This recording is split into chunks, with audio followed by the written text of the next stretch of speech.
Alors, on va reprendre la correction du TD3 sur les alcynes, hein. On continue avec l'exercice 5.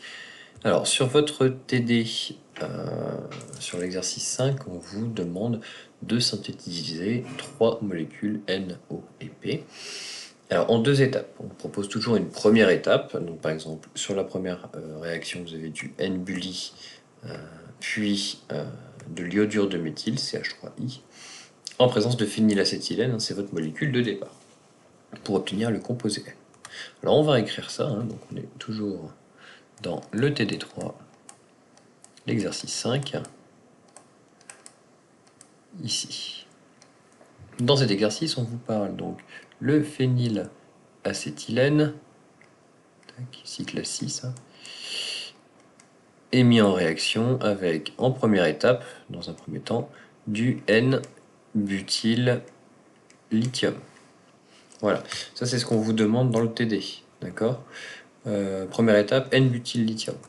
Alors, rappelez-vous de ce qu'est le N-butyl-lithium, hein.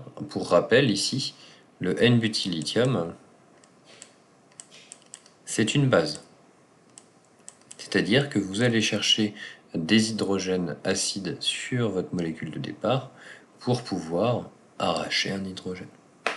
Voilà. Alors, N-butyl-lithium, pour rappel, sa formule chimique, vous avez du butyl, donc 1, 2, 3, 4, donc 1, 2, 3, 4, et du butyl-lithium, donc ça veut dire qu'il fait une liaison vers du lithium. N, parce que c'est une molécule qui est linéaire. Ça, c'est pas très grave. Pour vous aider, je vous ai expliqué que la liaison carbone-métal, donc là, le lithium est un métal, vous pouvez quasiment l'écrire avec une charge moins et une charge plus ici. Voilà. La liaison est quasi ionique, elle est à 40% ionique, donc on peut se permettre d'écrire ça sous cette forme-là. Alors le N-butyl-lithium, il va agir comme une base. Alors si vous regardez votre molécule ici, on sait, enfin vous savez en tout cas maintenant, que les H des alcynes terminaux, donc ces H là, les H des alcynes sont acides.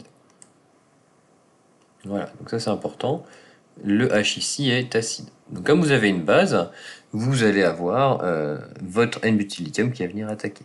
Donc je vais vous le faire sous la forme ionique pour que vous voyez bien.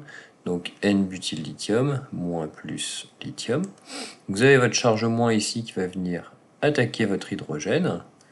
Voilà. Et donc les électrons ici vont se rabattre sur le carbone du bout. Vous allez obtenir votre molécule qui va être déprotonée. Alors je m'excuse, les cycles 6 en dessin sur l'ordinateur, c'est pas très facile à faire. Vous allez avoir une charge moins sur le carbone ici. L'hydrogène ici va être récupéré, donc vous allez éliminer, alors vous avez deux façons de l'écrire, soit vous faites une flèche qui part, c'est-à-dire que vous éliminez du butane, donc cette chaîne-là qui a récupéré un H. Et comme vous avez une charge moins ici, vous allez avoir une charge.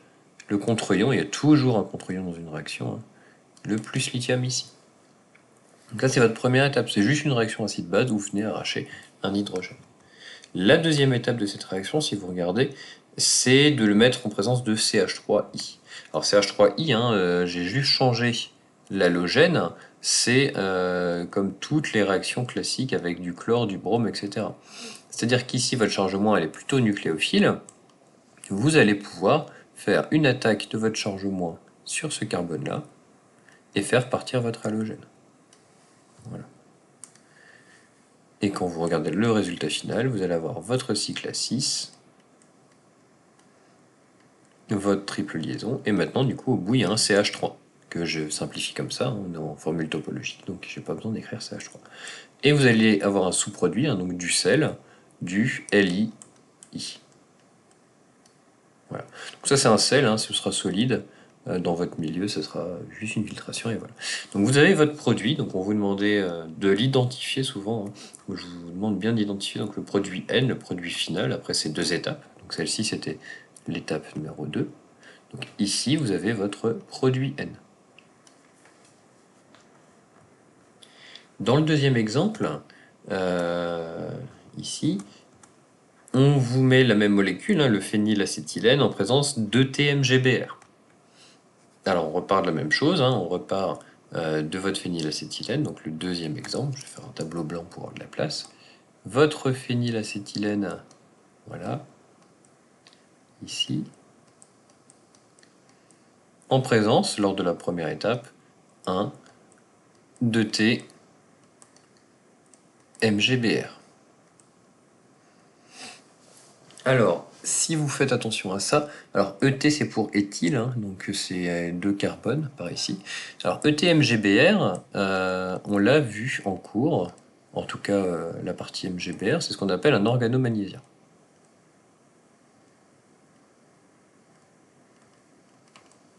Et un organomagnésien, c'est la même chose que tout à l'heure, hein. Vous avez un métal entre l'éthyle et le brome ici, vous avez un magnésium. Et donc, si vous écrivez le ET-MGBR, ça va vous donner ça, voilà, avec l'éthyle avant. Et ça revient absolument au même, hein. Vous pouvez écrire ça sous la forme 1, 2, la charge moins sur votre carbone et la liaison plus MGBR. Ça, c'est pour vous aider. Voilà. Même chose, c'est une liaison qui est à 40% ionique ici. Vous pouvez tout à fait écrire ça. Donc voilà, donc vous faites soit partir, comme on a fait dans le cas précédent. Dans le cas précédent, je vous ai montré ça avec une charge plus. Voilà, ce que vous pouvez faire aussi, hein. Donc là, je ne vais pas utiliser l'écriture avec les charges. Ce que vous faites partir les électrons de la liaison pour venir arracher l'hydrogène. Donc faites-les bien partir de la liaison. Vous arrachez l'hydrogène ici. Alors oui, ce que j'ai pas dit, hein, référez-vous à votre cours sur les organomagnésiens. L'organomagnésien en présence d'un alcyne vrai va jouer son rôle de base. Donc voilà, je vous renvoie à votre cours. Donc là, tout simplement, vous allez avoir juste l'organomagnésiens qui va agir en tant que base pour arracher l'hydrogène ici de votre molécule. Comme tout à l'heure, vous allez relarguer une molécule. Donc là, vous avez un éthane, donc un CH3CH3, qui va avoir récupéré l'hydrogène de votre molécule. Hein, donc c'est cette partie-là qui va être arrachée. Et donc vous allez former, hein, comme tout à l'heure, le même composé, c'est-à-dire un alcynure qui a perdu son H ici.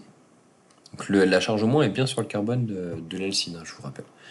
Et évidemment, vous avez libéré un contre-ion, donc il faut le mettre, plus MGBR. Voilà.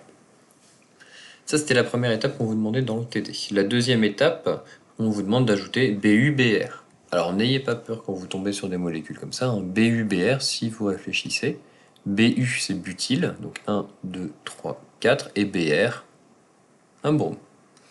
Et donc, même chose, on a un dérivé halogéné en présence d'une charge négative, donc vous allez pouvoir attaquer ici votre carbone et libérer votre halogène. C'est le même cas que tout à l'heure, hein. Si vous regardez, on a attaqué le carbone pour libérer un halogène. Tout à l'heure c'était l'iode, ici vous êtes en présence de brome. Votre molécule finale, hein, donc vous avez toujours votre cycle à 6, votre triple liaison, et vous allez avoir greffé, hein, vous faites une liaison entre ce carbone-là et le premier carbone là-bas, donc vous greffez 1, 2, 3, 4. C'est bien les 4 carbones qui viennent de cette molécule-là. Et évidemment, vous allez relarguer des sous-produits du MgBr2. Vous aviez du MgBr ici, il va récupérer le brome négatif qui va se récupérer. Hein. Donc ici, vous avez le sous-produit.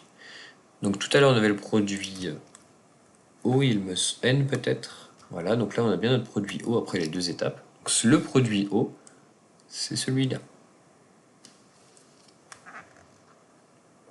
Alors, dernier exemple sur ce TD, on vous donne du cyclopentane, alors avec un alcyne ici.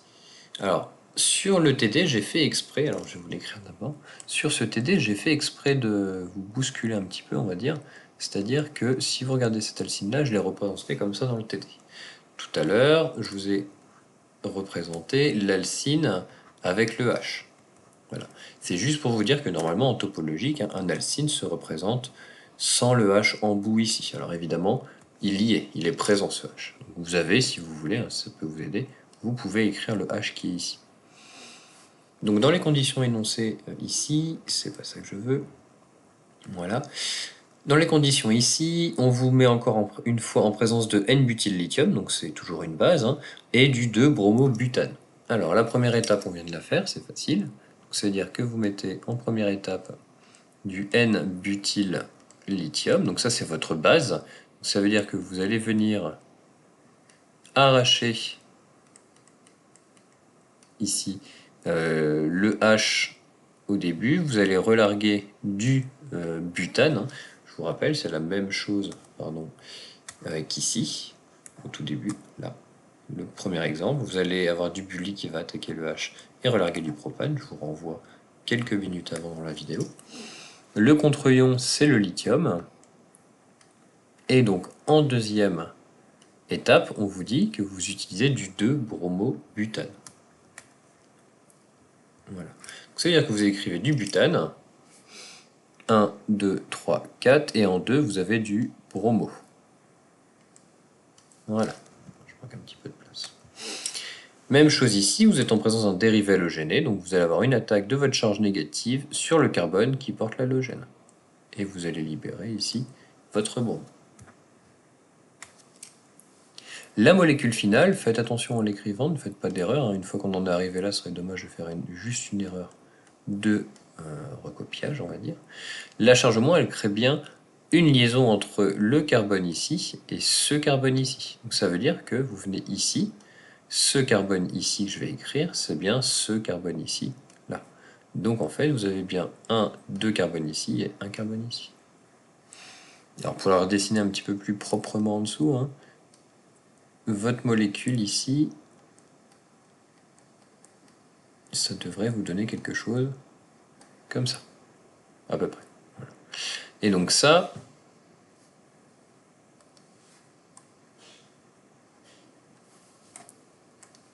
vous allez avoir, non c'est le TD que je veux, votre composé P qui va être formé. Voilà. Votre composé P. Donc voilà pour ce TD, enfin en tout cas oui, sur la fin de ce TD, sur tous les exercices que l'on a pu traiter dans cet exercice 5. Hein.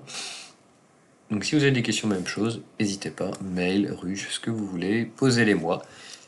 Je vous rappelle encore une fois hein, que la correction en version propre sur ordinateur est disponible. Donc voilà, on retrouve les mêmes choses, mais pour ceux qui ont besoin des explications étape par étape, voilà, continuez à regarder les vidéos, entraînez-vous. Voilà, je vous souhaite un bon courage pour ce TD.